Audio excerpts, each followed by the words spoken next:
Hidup adalah serangkaian kebetulan, dan kebetulan adalah takdir yang menyamar. Setelah perkenalan kita kala itu, aku berharap segalanya akan kembali normal. Kau kembali ke langit, dan aku kembali ke bumi. Tenggelam dalam rutinitas.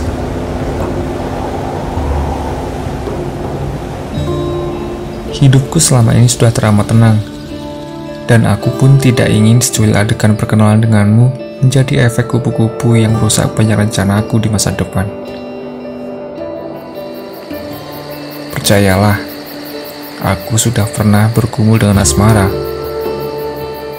Aku tidak membutuhkan drama untuk saat ini. Namun naasnya, 3 kata darimu kembali membuyarkan fokusku. "Hai, apa kabar?" katamu. Mati-matian aku berkata pada cermin bahwa perasaan untukmu hanyalah euforia sesaat. Semudah itu kau kembali menyeretku menjadi budakmu. Dan bayangan cermin pun tertawa mengejekku. Makan tuh cinta.